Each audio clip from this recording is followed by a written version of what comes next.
Okay, let's talk about something we've probably all felt. You're in a conversation, it's going okay maybe, and then boom, silence. Oh, yeah.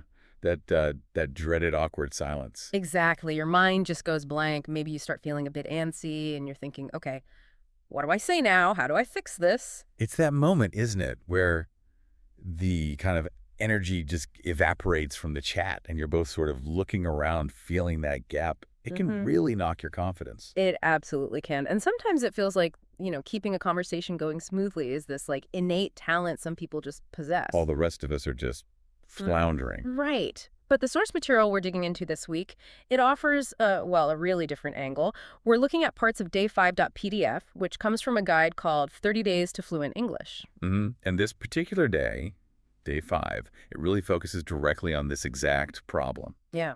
How do you stop conversations from just stalling out? Yeah. How do you keep them moving in a natural way? So our mission here really is to pull out the key techniques that this guide presents. We're talking practical tools, things you can actually use, like today, to feel more comfortable, more engaged in your conversations. And feel more in control, too. Not just reacting, but actively guiding the flow. What I find really helpful about this source is how it demystifies it.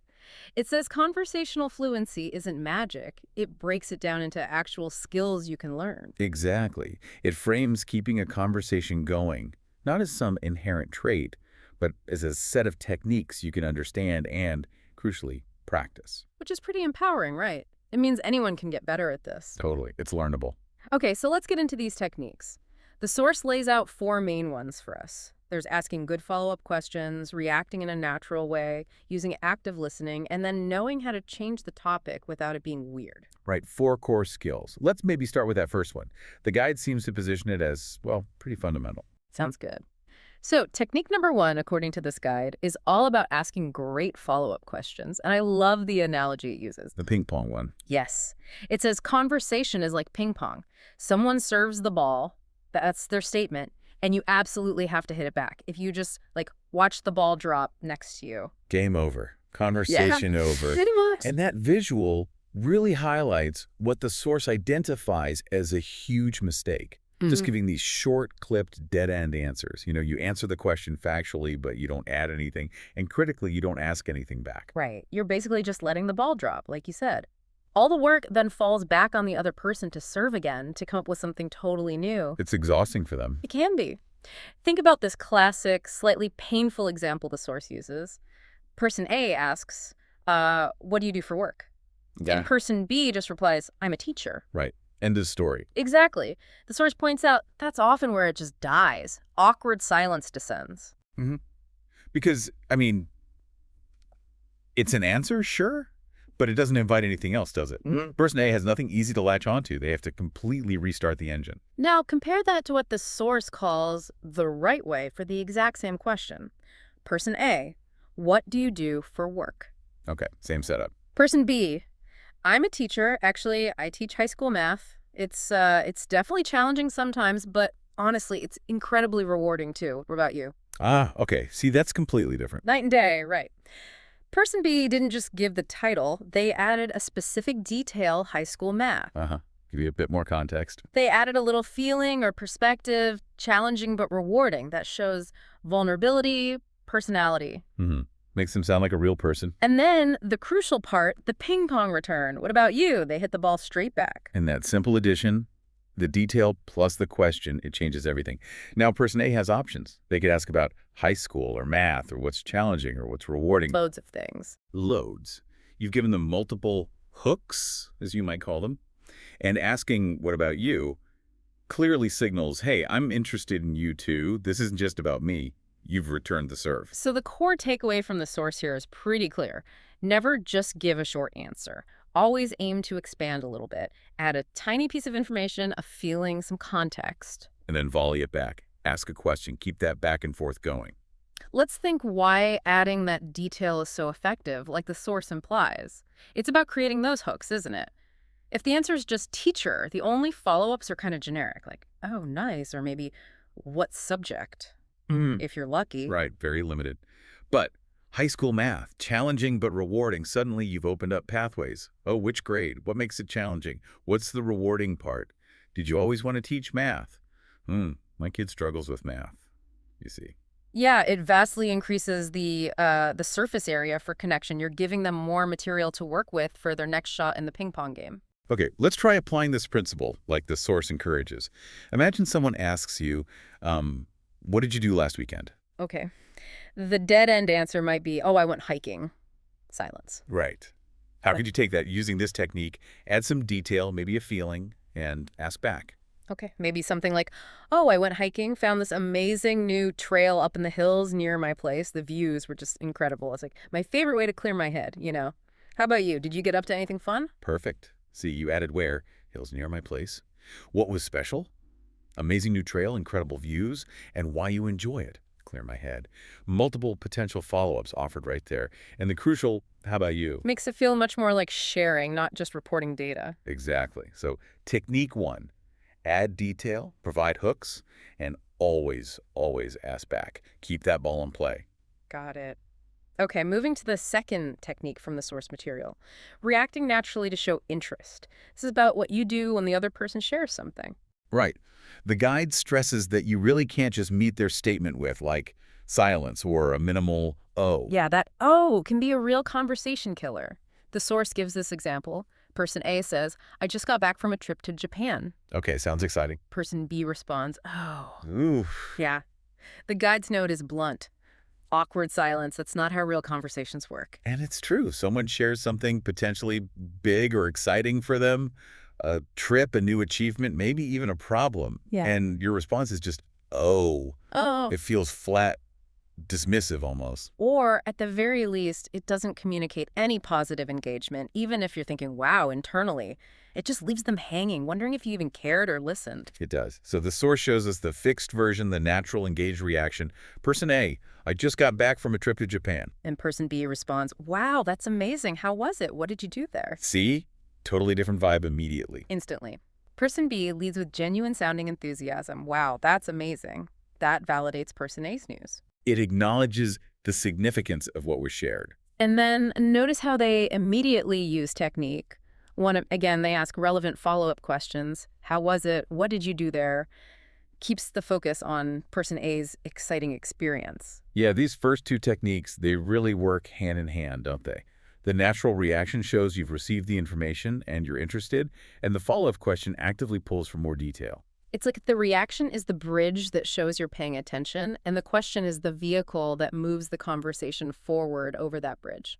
That's a good way to put it. The source points out that person B didn't just say, oh. They use words that actually convey positive feelings. Amazing, wow. And the guide gives us a little toolkit of these kinds of natural reaction phrases, things you probably use sometimes, but maybe you could use more consciously, like, That's amazing. Or, oh, wow, really? yeah, or no way, tell me more. That sounds incredible. Or maybe, oh, I'd love to do that someday. These little phrases, they're like conversational lubrication, aren't they? They fill those potential mini gaps. They signal, I'm listening, I'm interested, keep going. Absolutely. Think about how it feels when you share something cool and the other person immediately goes, oh, wow, really? That's awesome. It's encouraging, right? Yeah. Makes you want to tell them more. It totally does. It makes you feel like your contribution landed, that it was worth sharing. So the source suggests practicing this too. Let's say someone tells you, I finally finished that big project at work. Okay, big news for them. How could you react naturally, maybe using one of those phrases, and then transition into a question? You could jump in with maybe, oh, that's fantastic. Seriously, you must be so relieved. What was the hardest part about finishing it up? Nice. Or maybe, no way, congratulations, that's huge news. How are you going to celebrate? Yeah, both work. They start with that positive validation, that energy, and then they ask a question that keeps the focus right there on the good news. And the source really emphasizes that even these small, seemingly simple reactions make conversations feel so much more alive, more human, more reciprocal. You're showing you're in the conversation, not just observing it. Okay, so we've got hitting the ball back with questions and showing we're interested with natural reactions. Technique number 3, highlighted in this guide, is active listening. And the source defines this really clearly. It's not just, hearing the sounds the other person's making. Right. It's about truly paying attention, understanding what they're saying, and then this is key, responding to what they said, not just waiting for your chance to jump in with your own thing. This sounds basic, maybe, but think about how often we listen just enough to find an opening for our own story, or we're formulating our response while they're still talking. This source gives a pretty stark example of what it calls bad listening. Okay, lay it on us. Person A says, "Ugh, I had such a tough day at work." Okay, someone's sharing a struggle. Person B responds, "Oh, la pizza." Wait, Exactly. The guide's comment is perfect. That's totally unrelated. It's jarring because person A shared something with emotional weight, and person B just completely pivoted to something random. that's more than just awkward, isn't it? It can make person A feel completely unheard, maybe even dismissed. Like their problem wasn't important enough for a real response. Totally. It kills the connection and the flow. Now compare that to the example of good listening. The source provides for the same situation. Person A. "Ah, it's such a tough day at work." And person B responds, oh no, that sounds rough. What happened? Was it just really busy or did something specific go wrong? See the difference? It's huge. Person B acknowledged the feeling, "Oh no, that sounds rough." That's empathy right there. Yeah, validates the emotion first. Then they asked for more information, showing interest, what happened. And they even offered possible reasons, showing they were actually thinking about person A's situation. Was it just really busy, or did something specific go wrong? That response is built entirely on what person A said. It shows person B was listening, processing, and engaging with the actual content. Exactly. That's active listening in action. You're flowing with the current of the conversation, responding to the topic at hand, not trying to suddenly redirect it somewhere else. The guide points out this makes conversations feel cohesive, connected, and respectful. And that feeling of actually being listened to, truly heard, it's incredibly powerful for building rapport, isn't it? It makes people feel comfortable opening up more. Definitely. Let's try a quick practice again. Someone tells you, "I'm thinking about learning Spanish." Okay. How would you respond using active listening? Show you heard that specific thing and you're interested in their thought process or plans. Okay. Maybe something like, "Oh, Spanish. That's cool. What made you decide on Spanish? Do you have any plans for how you'll start learning?" Nice. Or perhaps, oh wow, learning Spanish, that's a great goal. Is there a particular reason, like travel or work, that sparked your interest? Have you looked into any classes or apps yet? Yeah, both of those work. They pick up on the key piece of information, learning Spanish, and ask questions directly related to that, the motivation, the method, the plans. You're showing genuine curiosity about their idea. Okay, so we've covered asking follow-ups, reacting naturally, and active listening. But conversations don't always stay on one topic forever, right? Sometimes things naturally slow down or you just feel the need for a change of pace. Which brings us neatly to the fourth technique this source covers: how to change the topic smoothly without that jarring, awkward jump. Because we've all been there too, right? Where someone just throws a completely random topic out there. Oh, yeah. The guide gives another one of its bad examples for this. Person A is talking. "So I went to the beach last weekend. It was really nice." Had a nice relaxing topic. Person B replies, "Oh, I like hamburgers." Hamburgers! Where did that come from? Exactly. The guide calls it totally random. There's absolutely zero connection made between the beach trip and hamburgers. Person B seems to have just ignored person A and blurted out the first thing that popped into their head. It leaves person A completely stranded, doesn't it? Like, okay, what do I do with hamburgers now? It creates that awkwardness because the conversational thread just snapped. Totally broken. Now, contrast that with the smooth transition example the source provides. Person A: "So I went to the beach last weekend. It was really nice." And same starting point. Person B responds, "Oh, that sounds lovely. Speaking of the weekend, do you have any plans for this one coming up?" Ah, much, much smoother. Right. Notice the steps. Yeah. First, person B uses technique 2, a quick, natural reaction. "Oh, that sounds lovely." Acknowledges what was said. Validates the previous point. Then they use a specific bridging phrase, "speaking of the weekend," to link the previous topic, last weekend's beach trip, to the new related topic, this upcoming weekend's plans. It's like building a little ramp, isn't it? Instead of just jumping off a cliff, you connect the two ideas using that shared element, the weekend. Exactly. It feels logical, natural. You're signaling the shift, but you're showing how you got there. It respects the flow of the conversation that was already happening. And the source gives us a few handy phrases for exactly this purpose, for building those ramps. You mentioned speaking of that. Yep. Or, "That reminds me." Which is great if their topic genuinely sparks a related thought for you. There's also by the way, which is maybe a little more direct, but still smoother than just launching into something new cold. And you can make them more specific, like the source suggests. Hmm. Since we're talking about travel, have you ever thought about visiting Italy? You explicitly name the connection. Using these little phrases consciously is really key to making those transitions feel seamless rather than abrupt. You're guiding the listener from point A to point B. Let's try one more quick scenario based on the source's ideas. Someone's talking about how busy their work has been lately. Okay, common topic. How could you smoothly transition away from that, maybe if it's been going on a while or feels a bit negative? Okay, maybe something like, wow, it sounds like you've really been swamped. That reminds me, I saw a great movie the other day. There was a perfect escape. Have you seen anything good recently? Nice. You acknowledge their point, sound swamped, used that reminds me, even if the link is just needing an escape, and pivoted to a lighter topic, movies. Or you could try. Yeah. Work can get intense like that. Hey, speaking of needing a break, are you planning any holidays soon? Connects the idea of work stress to the idea of vacation. Or even a simple, by the way, after acknowledging their busyness. Gosh, sounds intense. By the way, did you hear about that new restaurant that opened downtown? I was thinking of checking it out. All of those feel much more natural than just suddenly asking about restaurants out of the blue while they're talking about work stress. They build that bridge. Okay, so let's quickly recap these 4 core techniques from the Day5.pdf guide for keeping conversations alive and avoiding awkwardness. First up, ask great follow-up questions. Remember the ping-pong analogy? Add detail to your answers, give them hooks, and always, always hit the ball back with a question. Second, react naturally. Show you're engaged when someone shares something. Use those positive, enthusiastic phrases, wow, no way, that's amazing, instead of just, ooh, or silence. Third, active listening. Really tune in. Respond directly to what the other person said. Show empathy. Ask relevant, clarifying questions. Don't just wait for your turn to talk about something else. And fourth, change the topic smoothly. When it's time for a shift, use transition phrases like, speaking of that, that reminds me, or by the way, to build a bridge from the old topic to the new one. And the source really presents these as practical skills, things you can consciously work on and improve. It's about building confidence through competence. Absolutely. It's not just theory. The guide actually gives you homework. It includes a day 5 challenge. Right. Step 1 of the challenge is simple. Find someone, anyone, really to have a short conversation with today. Could be a friend, colleague, family member, language partner. Even practicing with yourself in the mirror, the source suggests, or trying it in a very low-stakes chat like with a barista or cashier, just find an opportunity. Step 2. During that conversation, make a conscious effort to use at least one follow-up question, one natural reaction, and one smooth topic change.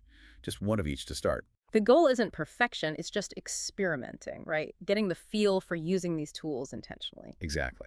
And then comes step 3, which is maybe the most important part for actually learning. Reflect on it afterwards. The guide prompts you to ask yourself some questions. How did it go? Did I manage to keep the conversation flowing better than usual? Which technique felt the easiest or most natural for me? And also, what was the hardest part? What could I maybe try to do a little differently next time? That self-assessment is crucial for improvement. It really is, because maybe you find asking questions easy, but reacting naturally feels forced at first, or maybe transitions trip you up. Knowing your personal sticking points helps you focus your practice. The guide even encourages you to think about what is the hardest part for you generally in keeping conversations going. Identifying that core challenge is the first step towards tackling it with these techniques. It all comes back to that central theme in the source material. Communication isn't some fixed talent. It's a set of skills. You can analyze it, break it down, practice the components, and genuinely get better. And the material hints at what comes next. Once you feel more comfortable keeping conversations going, focusing on how to start them effectively. Things like mastering small talk, choosing good opening topics, avoiding conversational pitfalls, and projecting that friendly, confident vibe, especially with people you don't know well. Which makes total sense. Starting and sustaining, they're two sides of the same coin. So, if we take this source's core ideas seriously, that keeping a conversation going is a learnable, practical skill, it leads to a really interesting thought, doesn't it? What's that? Well, what other aspects of communication, maybe situations that feel really intimidating or awkward to you right now, might also be breakdownable into a set of skills and techniques you just haven't learned or practiced yet? If avoiding awkward silence is learnable, what else might be? That's a powerful question, like maybe public speaking or handling disagreements or even just making introductions. Could they all be approached as skills to build? Potentially. It shifts the focus from I'm bad at this to how can I learn the techniques for this? So maybe the final thought for you, the listener, is this. What's one tiny concrete step, maybe using just one of these 4 techniques we discussed, that you could commit to trying in a conversation today or tomorrow? Don't try to do everything at once. Just pick one. Maybe focus only on adding a bit more detail and asking back. Or consciously use, wow, really, next time someone shares news. Or make sure your next response directly links to what they just said. Or practice one smooth, speaking of that, transition. Just one small experiment. See how it feels. Notice the effect it has, because practice really does build both skill and confidence. And these techniques, drawn from our source today, can genuinely make a difference in how you connect with others. Absolutely. Well, thanks for digging into this with us. It's been a really practical deep dive. Remember to keep practicing. Keep that conversation flowing. See you on the next deep dive.